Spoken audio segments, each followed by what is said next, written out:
I'm here today with Sall Grover, founder of the Giggle app, a social media for only females. So Sal, thanks so much for joining me. I'm really excited to get to chat with you. Thank you so much for having me. I'm so excited. Yeah, it's great. We've been in touch for a long time. I mean, we were just talking about, when I got canceled and that was, you reached out to me and we've been sort of like known of each other ever since. Yeah, because when I sort of joined this fight, you were the first person I saw get canceled in real time from like the moment it started happening. Wow. And it was blowing my mind because for a lot of reasons, all of the really obvious ones, but then also it was very much like, oh, this is literally why Giggle exists. Mm-hmm. I was like, and at the time we were still building Giggle Talk, like our social media feed. So I couldn't tell anybody about it, but I was like, oh, just wait, there's going to be a place soon where you can say whatever you want. That's so funny. So you're just watching this go down, like if this had happened away from this whole crazy Twitter sphere, this would have never happened. Yeah, like one of the things we talk about it all the time on Giggle Talk, like you're not going to be canceled or suspended or banned from saying because you said the word woman or stated just really obvious biological facts. Right. Because it's not hate speech. And yeah, I think it's really important that we still have spaces, even online, because so much of our life is lived online, and online space is really important in this day and age to have places where you're comfortable speaking the truth, because if you lose that ability to be comfortable with it, it's really dangerous. Yeah, it's like a muscle, isn't it? You have to exercise it. You have to keep it strong if you don't want to lose it, like you're saying. So completely. If people don't know, just explain to them what is Giggle and why did you start? How did you start it? And what's the story of Giggle? Okay, I'll start off with what it is. So Giggle is an app for females. We ensure that it's strictly for females with onboarding security, which involves taking a selfie, analyzed by software, backed up by the good old-fashioned human eye. We're watching it 24/7, and it's actually the only part of Giggle that we monitor 24/7. Like we don't, like in the private part of Giggle, we don't monitor conversations, they're encrypted.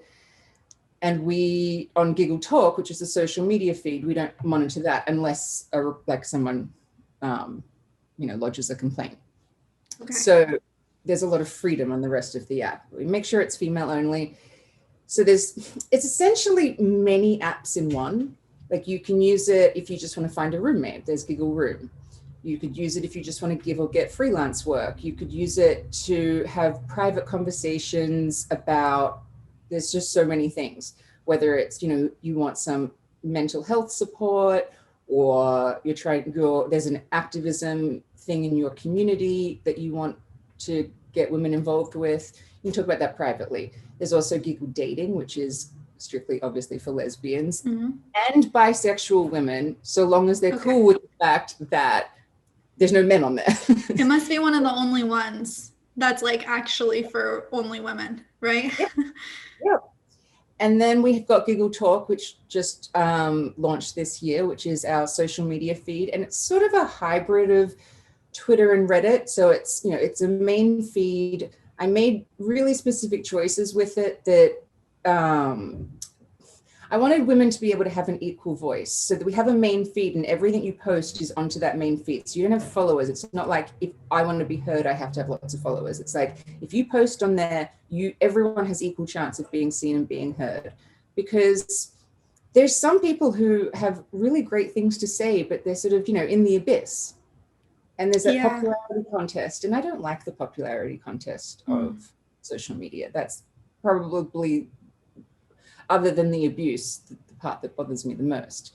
So it's just, essentially you could call it like a little corner of the internet that's just for females. It's just doing pretty normal basic stuff. Yeah. I sort of keep saying to people that all of the people who have a problem with Giggle, and there's a lot, but I really think the onus is on them to explain why there is a problem with women having a female support network in the palm of their hand. Why is there something so controversial about women being able to find female roommates? Yeah. Why are they threatened by that? Yeah, considering like we know that, and I've experienced it, that you can go onto other roommate platforms and you have these creepy guys. Like I was looking for a place to live in New York and I got, oh, you can live here rent free if you walk around naked, or do you want a boyfriend as well? Just all this stuff. And I was just, this is What? where the idea for Google came from.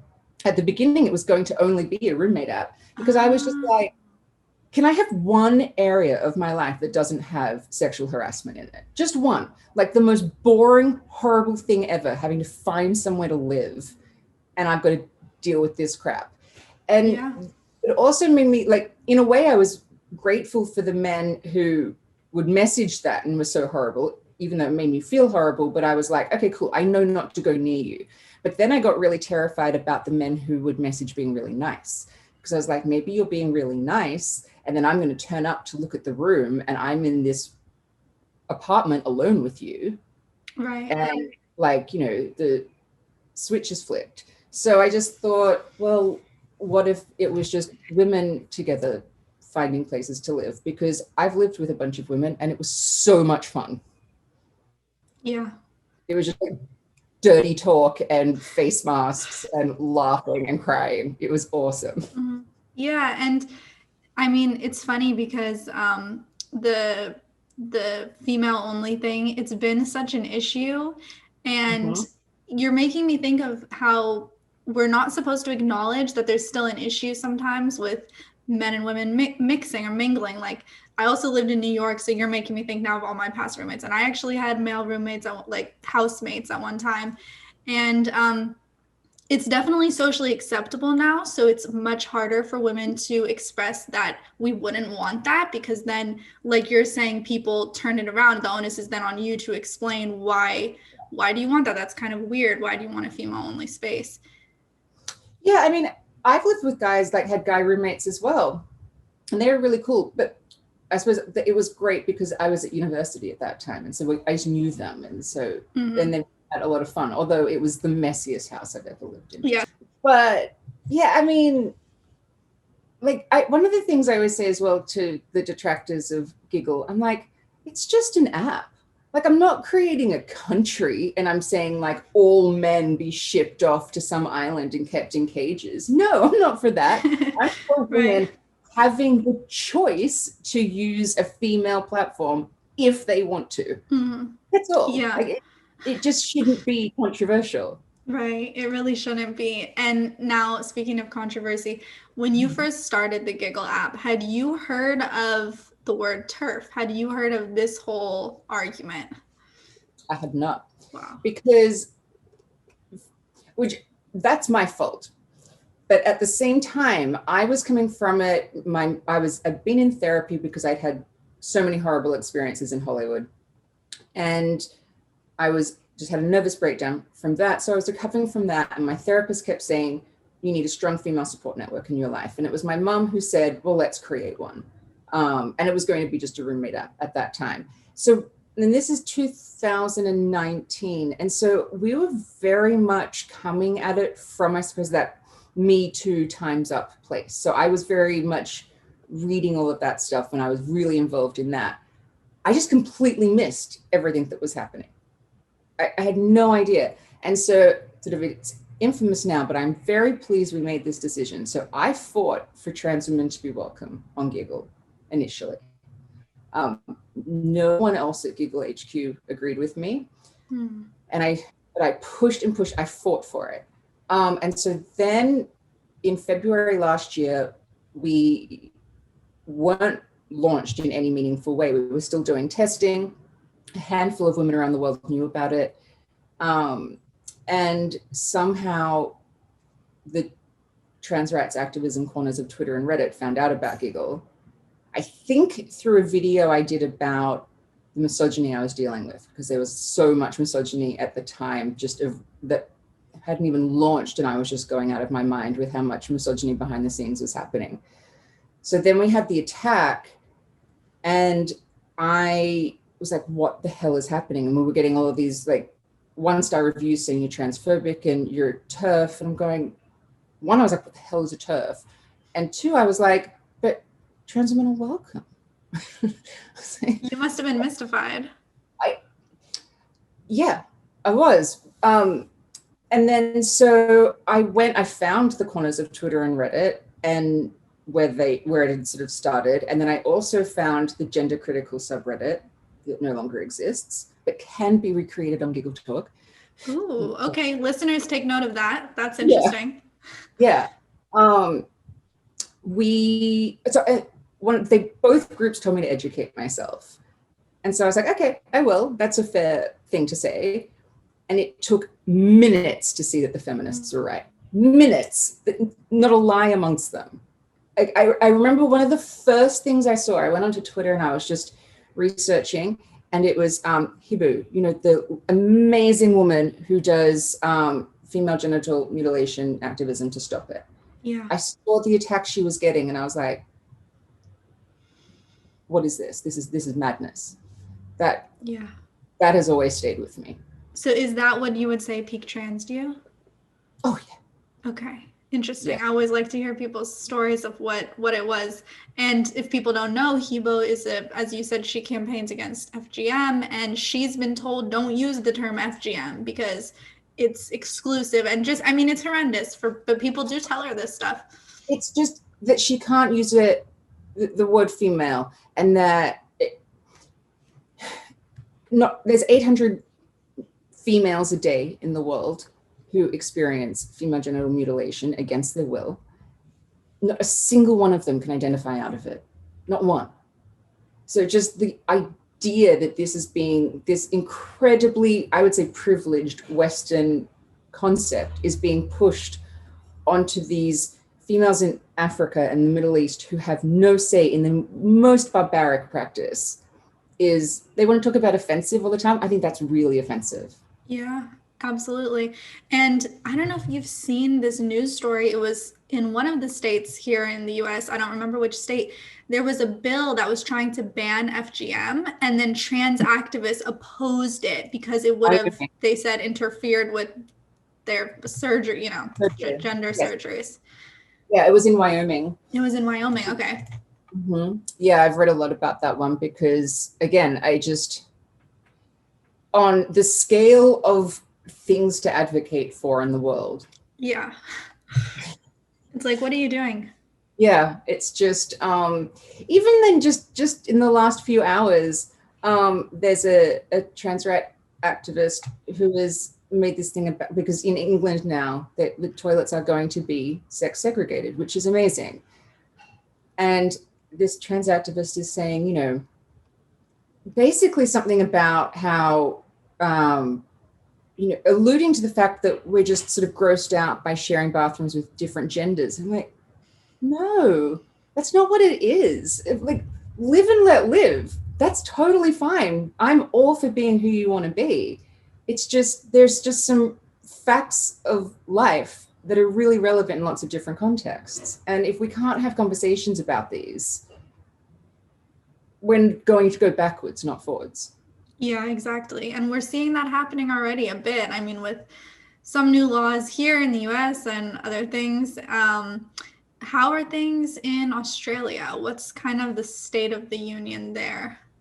Australia is very frustrating because the laws that are changing, they're being done very silently, which I find, and that is happening and has happened in a sense, like in Canada, UK, America, and Australia. They're all pretty silent when they happen. It's just you sort of wake up one morning and, oh, I've got no rights. Interesting.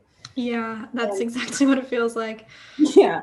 And I find it really bothers me that women and homosexual people have had to publicly fight for decades for every right we have. We've had to beg, basically, like starve ourselves, tie ourselves to buildings, the lengths gay people had to go through to be able to get married. But then these gender laws are just silently being pushed through with no debate, and they undo so much. Right. And it's kind of a clue that they're being pushed through with no debate, that they're not exactly grassroots movements from marginalized people. It's a little bit of a hint there. Yeah, and there's a lot of media in Australia who's very much for it. They don't like me. Yeah, that's another thing. You've been sort of blacked out by the media in Australia. Yeah, So 100%. that's, I mean, very disturbing Yeah. because what Other do than they think you are, some like terrorist here for women? right, like other than Rita Panahi at Sky News, if it wasn't for her, I would be completely silenced. I've had feminist podcasts who have booked me to be on and then gone, oh, hang on, you're female only. No, Mm-hmm. like, this is madness. That is madness. And by Yeah, the way, if people want to read more, Sal has published an open letter just explaining all of this, and we reposted it on Plevity. And yeah, like back in March, I think. And you just explain like why you are female only, why you do that. And but I'm not surprised that these people cancel you. I think it's cowardly though. I think it's really cowardly. And what I'm trying to do at the moment is change this narrative that women who speak out about women's rights are bigots. Because it's one, it's lazy. And two, it's incorrect. You know, it's the whole thing that it's like all of these left-leaning women like woke up one morning and went, oh, I'm going to be bigoted about this one Right. group, especially lesbians who have Yeah. literally fought for everything that they have and have been so oppressed. I don't even think that there's been a time when they haven't been oppressed. Right. Like they're mocked and fetishized and all of these things, and then now told, oh, there's no such thing. Just this is just horrible stuff, and I refuse to feel like a bad person for standing against or standing up for women and lesbians and the safeguarding of children. Yeah. Really as well. And I'm curious, when you did your research and like educated yourself, what was the transition like? Was it really hard to then say this is actually going to be a female only app, you know, without trans women? No, we had a meeting. We talked about sort of different like security changes that we would need to make, and sort of that sort of stuff. We were able to implement that really quickly. I didn't announce it like on Twitter for quite some time. I didn't tell anybody that we'd changed because I just wanted to let the dust settle. I didn't want it to, because it's not a hateful thing. What I didn't realize, and again, this is sort of my fault, but when we were developing Giggle, because we were just coming from a place of like women supporting women, and we just have like a place, and we're apolitical, basically. It's just a platform, as I keep saying, it's just an app. I wasn't doing research into how sort of precarious female spaces were becoming. So part of my thing was, okay, these are becoming endangered. We've got to stop that. Because I do agree with I think it's Sheila Jeffries who says it, that if you have a female space and you let one male person in, it becomes a male space. Because that person's going to dictate the conversation. And you can see it just in normal life. Anyone who thinks I'm wrong about that.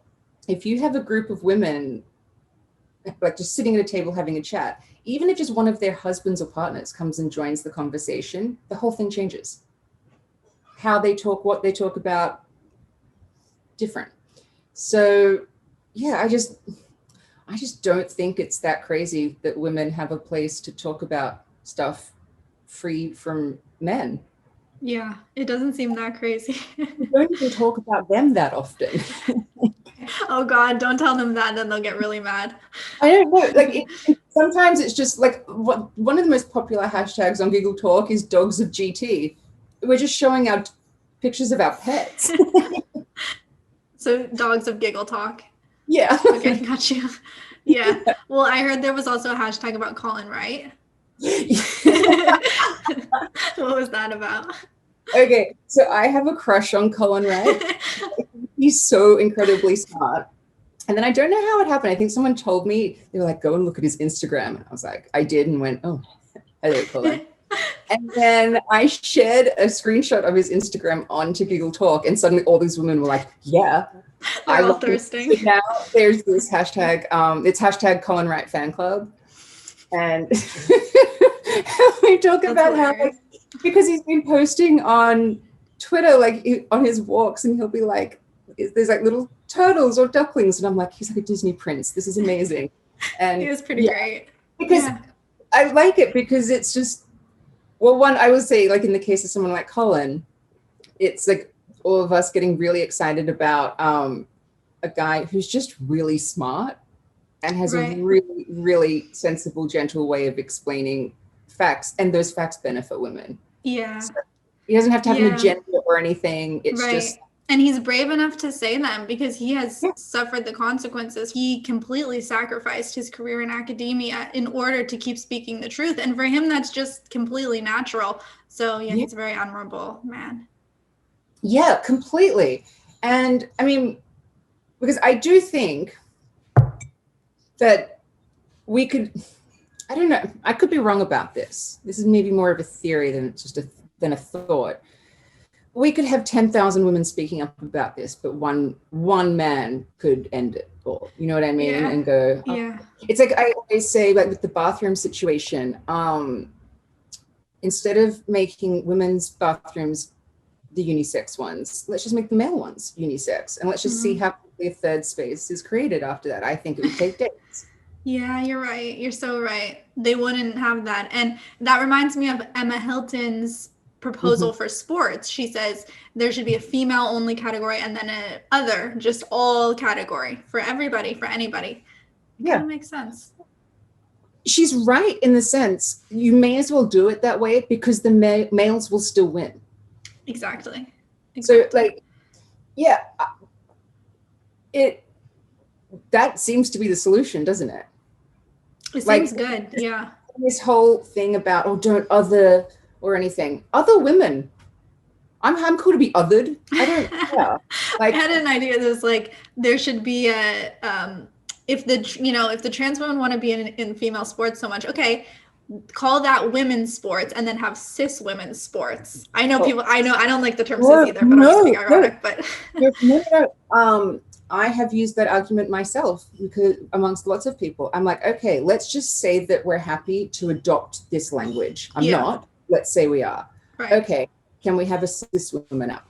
And then what do they come back? I know they come back against that, but why is that not allowable to them?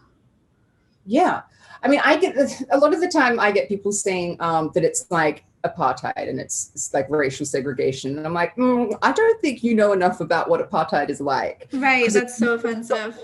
It's got nothing in common with having the choice to download an app. That's for sure. Like, it's just, it's not even worth engaging with because it's so disgusting. But that's the part with all of that ideology. It's incredibly racist. Yeah, it is, because how can you downplay something like apartheid so much? It's just mind-blowing. Yeah. Or like I wanted to like one time try and do a Venn diagram, but it would just be a circle of the men with Black Lives Matter in their Twitter profile who then tell Black women to shut the fuck up when they talk about pride. Yeah, precisely. We keep seeing that. It's very disturbing because they've found that with this trans ideology and language, they can just bully women as long as they have the word cis in front of it.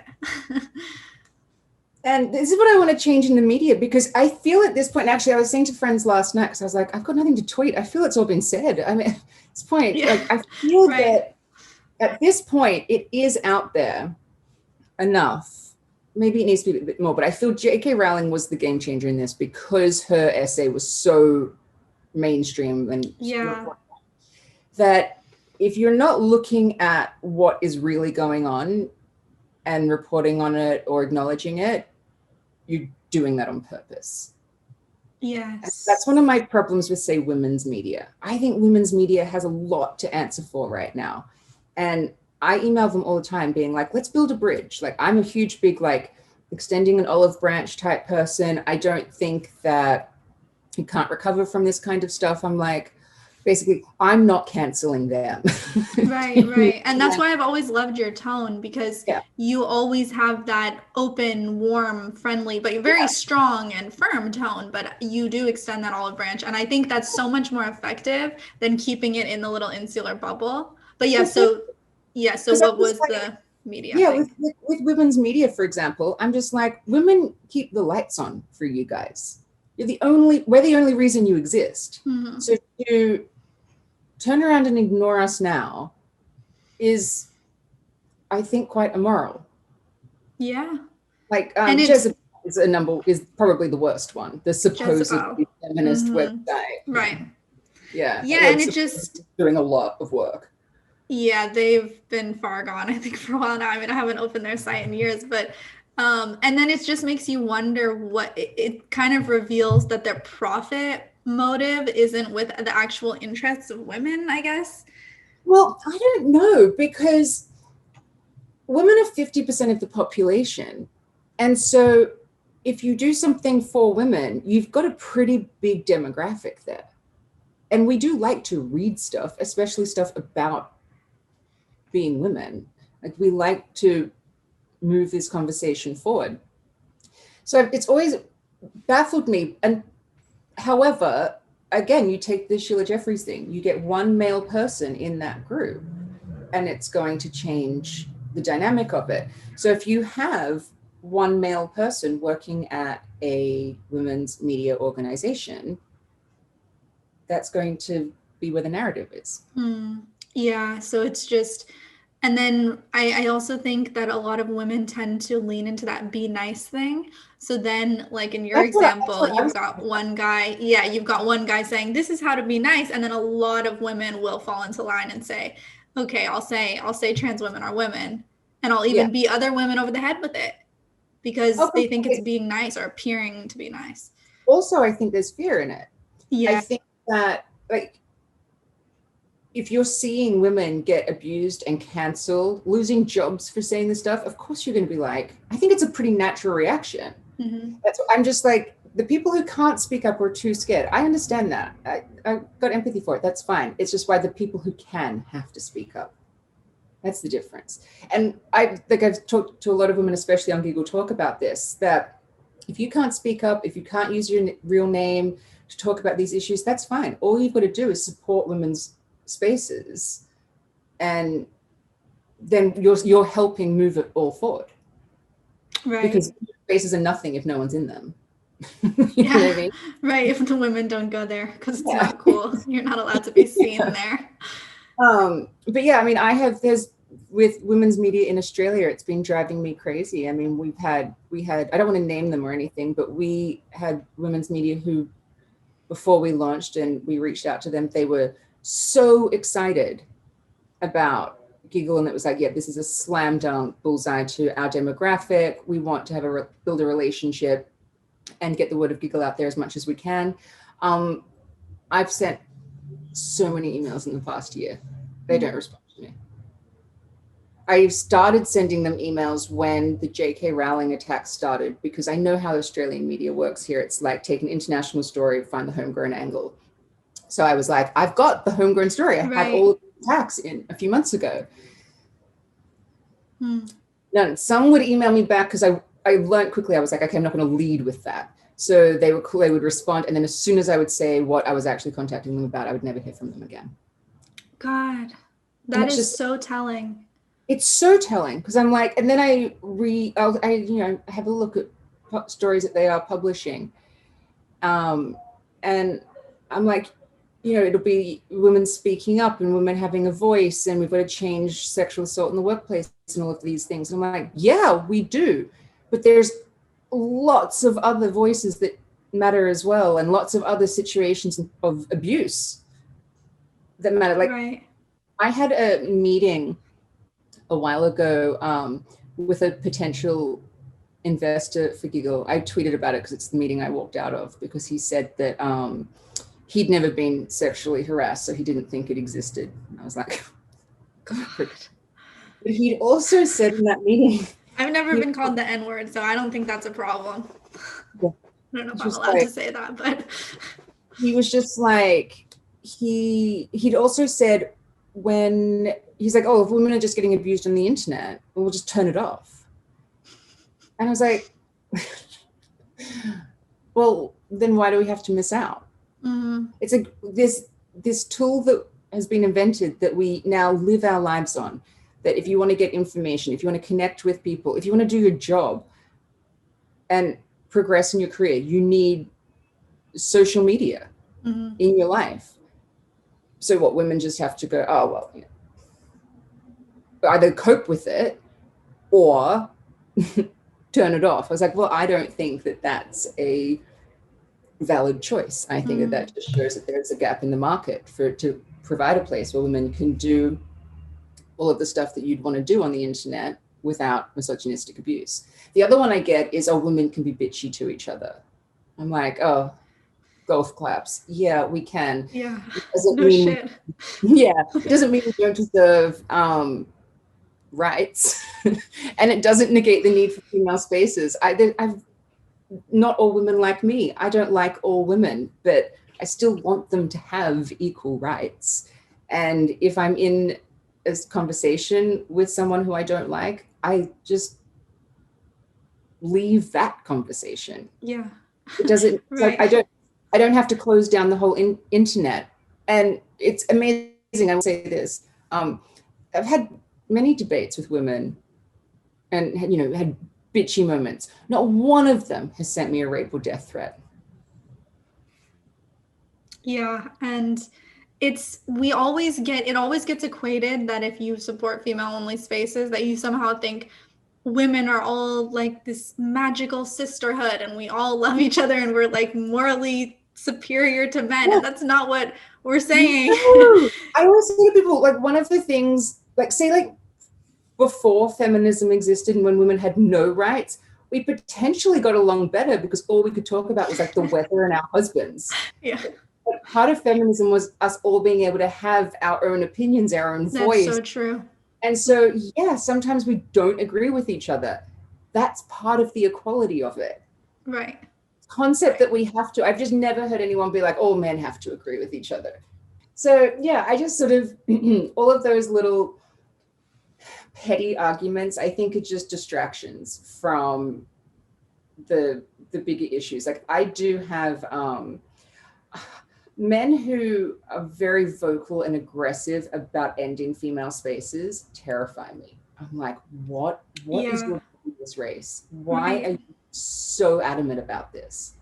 That's the question, is why. And people have said before that if you're a man who wants to enter a space after women have told you no, that's kind of an indication that we were right in saying no because you weren't able to respect that. So it shows us a lot. It really does.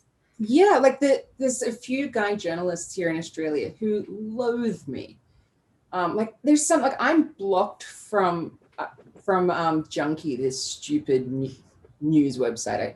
I would use the word news loosely, but I've been blocked, and I'm like, I'm just like a citizen. I'm just like a person, and I'm blocked from this news site because they've called me all, anti this and that and bigot and all of that kind of stuff. And it's just these two guys, and I'm like, why do you have such a problem with this? Right.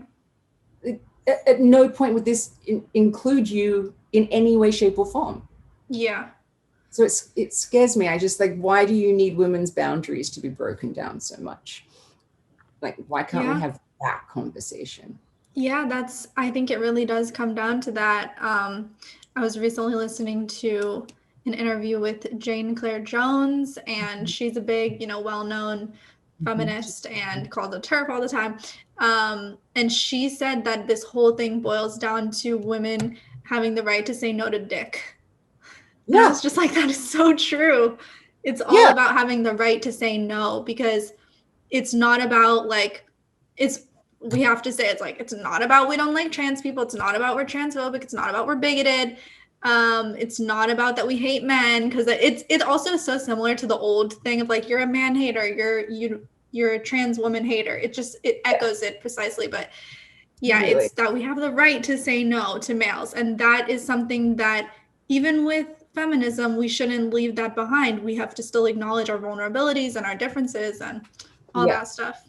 I will say, like, I suppose there's some areas where there's little parts of feminism that, I don't know, it's just that got mainstream, I suppose, that they wanted to pick up on. They were the parts that sold more than the real stuff. But, you know, there was that narrative for a while of there's no differences. Exactly. And women can do anything men can do. And we can't. And men can't do everything that women can do. Exactly. Like men can't give birth. Right. And that's been so broken down. Oh, careful, because that's hate speech. That is extreme hate speech. Yeah, but I agree. I see it that way. I think that, you know, okay, radical feminism is different. It's a different strain, of course. But the mainstream pop feminism, it's played a big role in us not being able to talk about those differences, because then it's perceived as bigoted if you point them out. That's actually a really cool way of putting it, pop feminism, because so I reject all labels essentially. I really hate labels of any kind. That. I don't think they serve us any like positive balance in our lives. I just have, you know, different things I agree with, or different, you know, or facts you just have to acknowledge. So one thing I really don't like is when I hear like sort of being derogatory to what you might call like lib fems or anything. Partly because two reasons. One, all women are allowed to have their own opinions. That's totally fine. I don't stop any woman from having her own opinion and her own voice. My other thing is, though, I don't think there is such a thing as liberal feminism of what they're referring to, because it's this feminism that doesn't center females. So therefore it's not feminism. So it doesn't exist. Yeah, that's a good point. Yeah. And then with the radical feminism side, I mean, probably 98% of it I agree with. The part that I really don't, though, is the word radical. I know what it actually means. I know why it's there, but I actually think it's just feminism. I think it would be a great PR move to drop that radical word that scares a lot of people because they're not using it in like the sort of the root Latin sense. Right. It doesn't need it because it just is feminism. That's just what it is. We don't have to dress it up. I think like pop feminism, that's a great way to put it. That's like feminism dressed up in a really cute outfit. Yeah. And to make it palatable to the masses. Whereas actually like just normal bread and butter feminism, it's not saying anything that's salacious. Right. Or crazy. Like you think ending sex trafficking is a really controversial idea, I think you're a controversial person. Yeah, we need to flip the tables on that and not be so on the defensive, I think. And that's really interesting about your idea of, you know, that would be a good PR move, because I'm all about strategically using language and, you know, winning people over to our side, manipulating the way people perceive things in you know, service of truth and authenticity. Yeah, but in a truthful, authentic way. Yeah. And I just think that, like, say also, like, then you've got like the gender critical feminist. Now, obviously, I am adhering to a lot of those principles, but I would never call myself gender critical. I don't require the label. I don't require the radical feminism label. Feminist is enough for me, because that's just females. It's just everybody. It's not, I don't need sex. I don't need fractions of feminism. It's not going to help us. Yeah, it really keeps it so insular, the conversation. And also it creates this new set of ideological beliefs that you then have to adhere to. Yeah, like I don't like it when I've seen occasionally, I'll see a woman, and like, don't get me wrong, I understand like the fear of publicly going, hey, I actually don't agree with all of this ideology. And what's on the table when you are saying that. I get that. But when I've seen some people like, I'm going to come out as gender critical. And I'm like, no, you don't need to come out as that. Just like you don't need to come out as non-binary. Yeah. It's nonsense. Yeah. You don't have to come out and declare, hey guys, I'm going to state facts. Right. You know, you can just go like, oh, men can't give birth. if you've got a problem with me saying that, go and sort that out, because that's not my problem. I'm going to live in the real world and in reality. Yeah. God, that's a great point, because why should we call ourselves gender critical as if it's some other ideology when it's really just, like you said, just speaking basic truths and facts, and it's going to scare people off. Exactly, because they think, oh, now I have to learn this whole, what is gender critical? What is this whole thing? And I so agree with you about labels. I always said, I used to say I like radical feminism, but I'm not a radical feminist. Now I've kind of gone to the point I even just don't even want the label feminist, even though I still completely support women's rights in the same way I did before. But it's like you said, I want to be able to make up my mind on everything individually. Yeah, like it's the thing that you should never 100% agree with another person, because if you do, you're not thinking for yourself. There should be some things where you're like, oh, hang on, I phrase that differently, or I think this, or blah, blah, blah. So if you're going all in on one thing, it can so quickly become dogmatic. And that's the worst thing. And that's what gender ideology is. It's dogmatic. Yeah, definitely. Like, based on bullshit. Yep. But you can have dogma based on more philosophical ideas and stop that philosophy happening. Like, the goal of feminism is always to move forward, for example, and to get this sort of equality, and the different things we've got to fight for, the different concepts of the time changes, but we're still, it's that core principle is always going to be there. And moving forward, if it's not moving forward, it's failing. Like if we were still, for example, if we were still fighting for the right to vote, we'd be like, oh, maybe we should change the tactic. Yeah, right. So I think, yeah, like it's like, I do understand though, in like academia, you've got like different branches. So you might have like a more like radical feminism, like, you've got to be clear about what you're talking about there. But I categories, yeah. Like women, we don't need it. Yeah.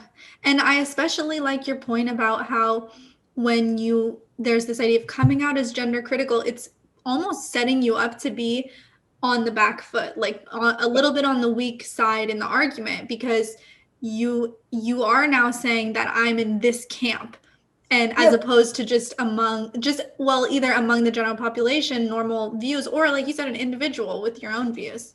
Yeah, it's like, well, why can you come out as something but I can't? And so, and a detractor would have a point there. So there's no point. It's just, there's no need for it. It's like, just, are you a person who lives in reality or not? That we can sort of divide in a very binary kind of way. If you don't live in reality and acknowledge objective facts, conversation's over. Come back to me when you do. You're making me think back when I got fired, and my statement immediately was like, I got fired for being a feminist, I said I got fired for my feminist views. But, and I have since then, I've thought many times, that's not exactly true, because I could have easily not been a feminist. Now I don't call myself a feminist. So what's the difference? I still would have been fired. I don't think I was fired for my feminist views. I think I was just fired for saying these statements. Yeah. Yeah. That's like for example, one of the things people always say about Giggle is they're like, how do you know if someone's a female? Everyone knows. The old-fashioned eye doesn't lie. Yeah. We all know. And if you want to have conversations about how, well, you should not trust what you see, I don't think you're going to get 7 billion people on board with that. Right. If I happen to be walking down the street at night, for example, and a man's coming towards me, I'm not going to stop and ask his pronouns before my instinct kicks in. Yeah, it's ludicrous. It's absolutely lowering our senses and telling us we're not allowed to even acknowledge to ourselves the reality that we perceive. That really scares me, because I think people buy into it and they change their own perception of reality, and they almost brainwash themselves into not seeing a man or a woman because the person doesn't identify as such. I don't know if anyone really truly has done that. It's a question I have. I ask a lot of people, do you think people really believe it? I don't. When people say to me, oh, you there's just absolutely no way you can tell if someone's male or female, I'm like, that's a great line, but I don't think you believe that. There'd be in your survival instinct would kick in. You know exactly how to react. I didn't watch the whole thing, but I just saw Blair White, who is a really like great platform for what she talks about a lot of the time. She no matter which way you use the pronouns, people are going to give you shit, and I get shit from all sides for it too. So I'm all over the place with pronouns, but what Blair was saying yesterday was talking about sport and saying like they're 5'5" or something at 120 pounds, so a really little person, but like they're going, I could still, if I put my strength into it, I could take a go. Yeah, absolutely. Yeah, bones are different. Your muscles are different. Everything. Like I was talking, I think it was with Buck Angel I was talking about one time. And I was saying like, because here's the thing, like born female, I'll die female. There's nothing I can do about it. And I think that that's just so important. This like truth telling of living in reality, because, if once you die, like if in 400 years time, archaeologists are digging up your bones like they are with people now, you're going to be known as your biological sex. Yeah. And it's like, I'm so sorry if that like bothers you so much. Like it must suck. I can't fathom having that sort of distress. Yeah. But the only way to deal with it is to live in reality, and you can't put that distress onto an entire population of people. Exactly. It reminds me of this one Chase Strangio tweet where Chase said, I love that reaction to the name Chase Strangio. I completely relate. It's like, oh, Chase. Chase tweeted something like, okay, put this on my tombstone. Trans girls are biological girls, or so, like one of those ludicrous statements that he makes. I said he makes. Yeah, I know. Yeah. It's whatever, but well, maybe we could talk about pronouns too. But yeah, the put it on my gravestone was pretty funny, because it's like, okay, Chase, when they see on your gravestone, it's just very ironic because your bones will still be female, as you say. Yeah, there's like, actually someone, because I did a tweet the other day about I find that we're not pushing for trans men to be in men's sport. There's no threat there. And really the only time in media we ever hear about trans men is when they're having a baby. Yeah. Which I think is incredibly misogynistic. Like, that's a great point. The misogyny of the whole thing. And then someone responded and I was like, oh my God, you're so right. Trans men having babies proves that no one changes sex. Mm-hmm. Yeah. It's just all cosmetic. Right. And don't get me wrong, if you're an adult and you want to have those cosmetic changes, live your life. Like, yeah. I'll be right. I'm a live and let live. I will be fighting for your right to have that choice. And if you're just a guy who wants to just wear a mini skirt because you like it, I will fight for that as well. Yeah. Cool. Right. Don't tell me that up is down and down is up. Just no.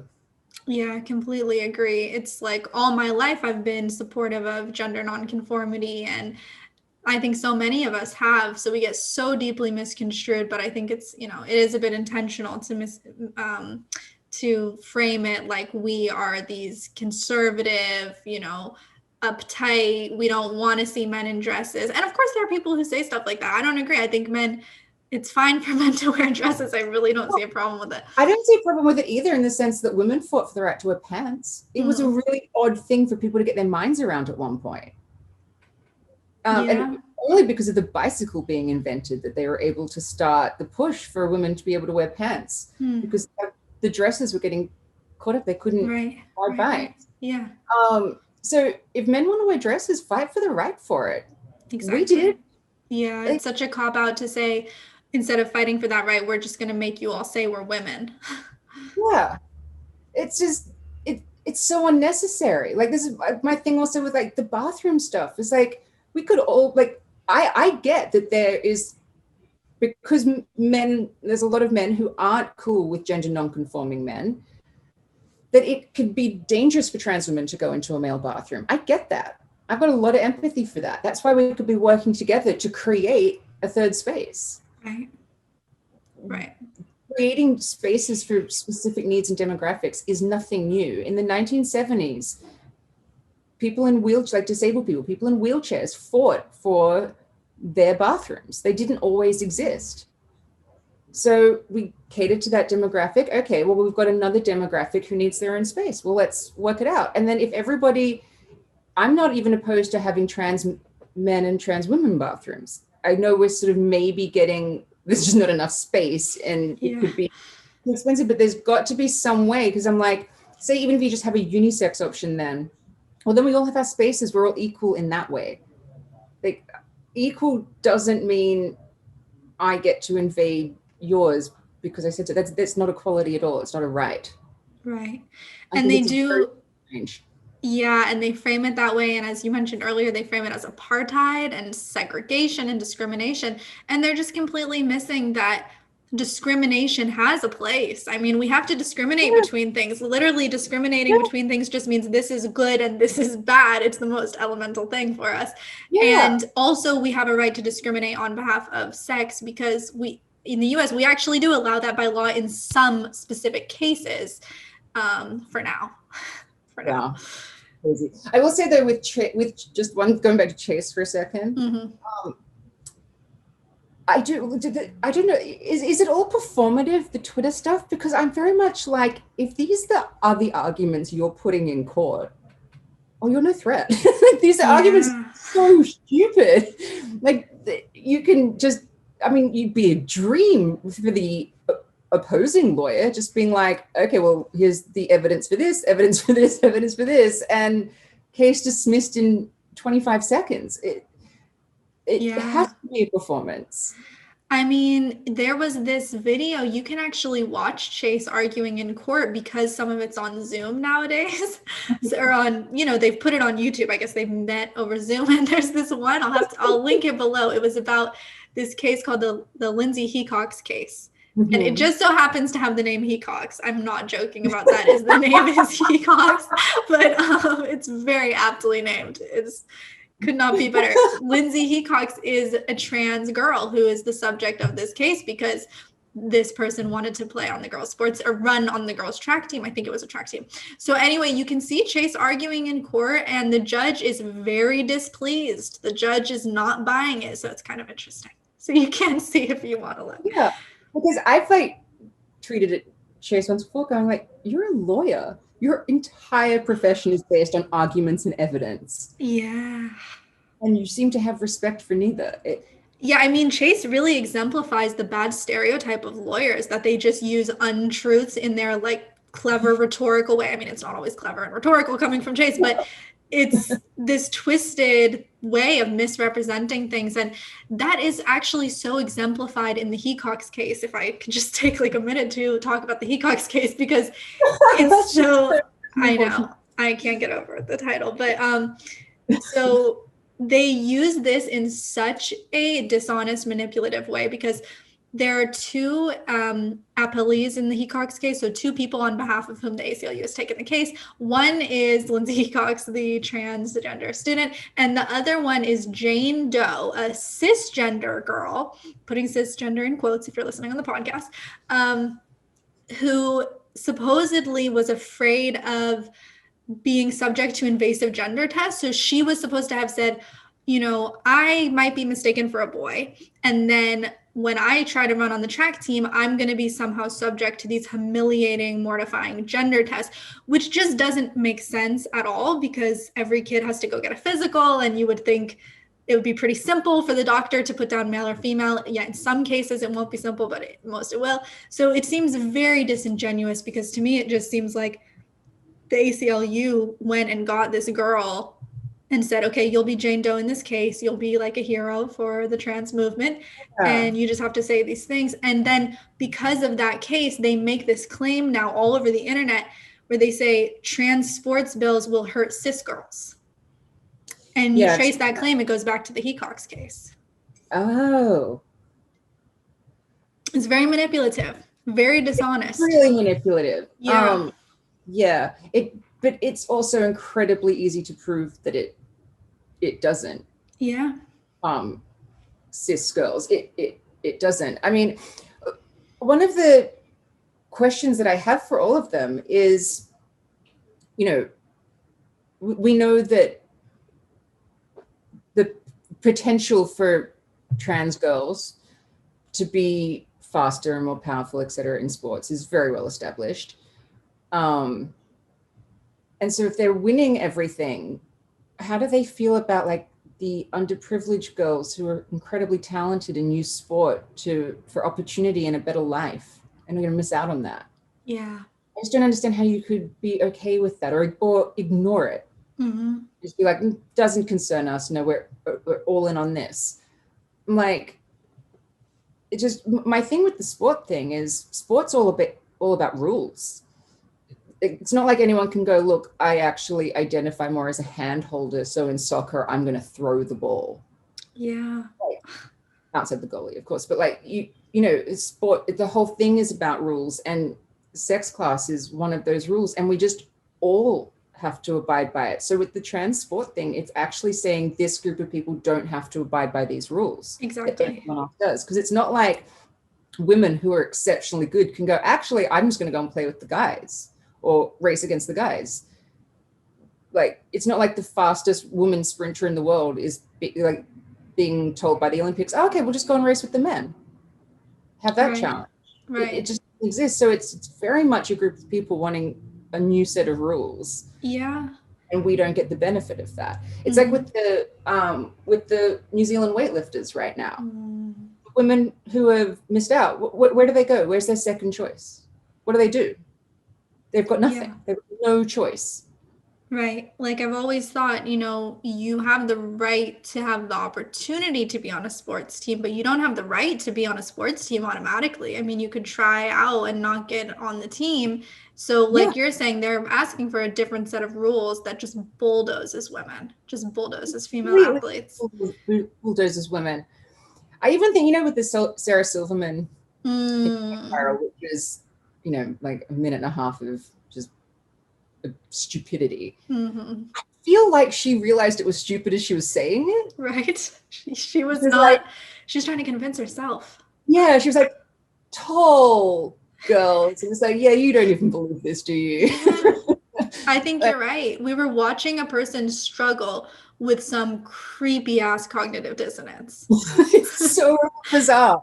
Against herself. You know, like, it's like, you just, it's why I say about like liberal feminism. There's no such thing, because if you're not centering females, it's just not feminism. So you don't get to call yourself one. It's fine if you're not a feminist. Not all women have to be feminists. Some women don't like that kind of stuff. My mom has never called herself a feminist. She is, but she'd never call herself one. And she's gotten more and more vocal and more angry and stuff in her, like, as she's gotten older, and also I've rubbed off on her because I'm like the militant feminist in the house. As is my dad. At Google HQ, my dad does a lot of work. He's our intern at Google HQ, and I will. It's so funny. We call him our resident rad fem. That's so funny. We're sitting there like reading all of the stuff, and like he brings me new articles all the time, and he's just like sits in the armchair going, oh, this is absurd and this is ridiculous and this is nonsense. I'm like, oh, rad dad. That's hilarious. Yeah, I've gotten my dad very involved with this stuff too, and he was like, okay, you know, I could have gone my entire life without knowing what a girl dick was.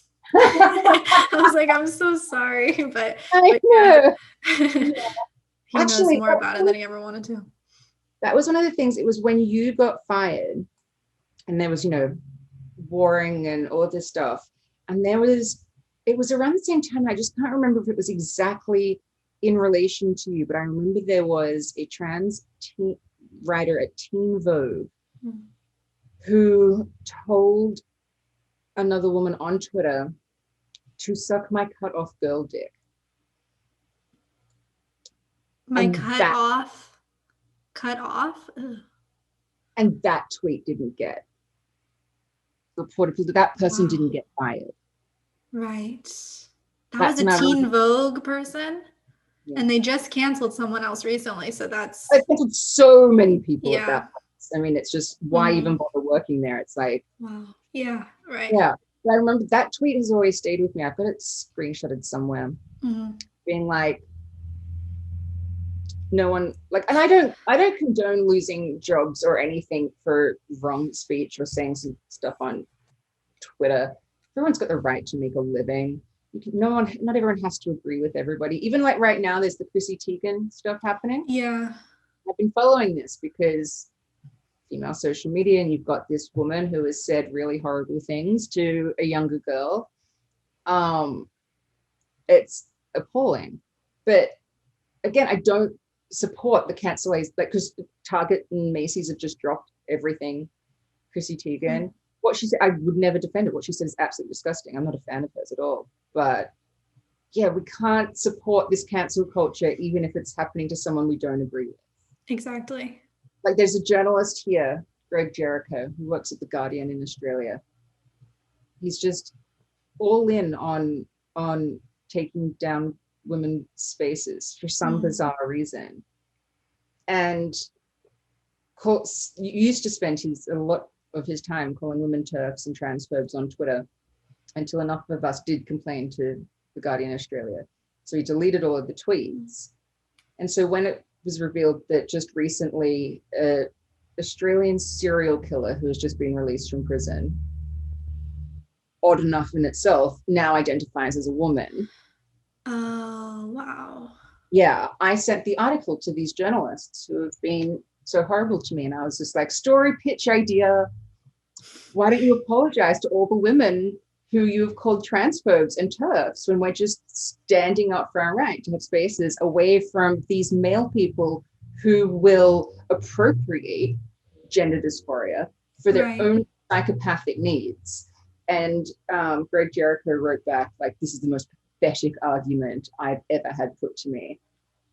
And I posted it on Twitter. It's actually a really good argument. Yeah. But I posted it on Twitter, and a lot of people were saying, like, he should get fired, he shouldn't work for The Guardian. And I'm like, no, I don't want to take away his livelihood. I just want to be able to have adult, mature conversations about this stuff. And he is in the position, in terms of a media person, to have that conversation, and he won't do it. Yeah. That's pathetic and lame. It is pathetic. But I completely agree with you. We can't go around canceling people, because it will only come back to bite us in the butt once you make that your policy or your standard. We just have to have higher standards than that. We can win in the war of ideas without using force. That's why they use so much force, is because they can't win with the arguments. Completely. Like, like, I have no doubt that there's been some form of cancellation, as you were saying before, with me in Australia with the media. So I'm not going to do it in return. It's like, I'm just going to keep speaking out. I know our side will win. As I keep saying, you can't get 7 billion people to agree with this stuff. Yeah. You just can't. Not for the rest of eternity. It's just not going to happen. This is a phase. It's a social contagion. It's an era we're in. It's just, our job is to minimize the carnage that happens while this bullshit is going on. Yeah. And when we come out of all of this stuff, you know what? Female spaces will still be necessary. Females are going to exist for all of eternity, or for as long as life exists. So female spaces will be necessary. Because we tried, hey, can you stop raping us? But that didn't work.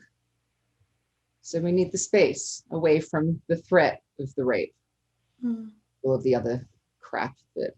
Yeah. It's like Giggle's ads on Facebook have been banned. Oh, really?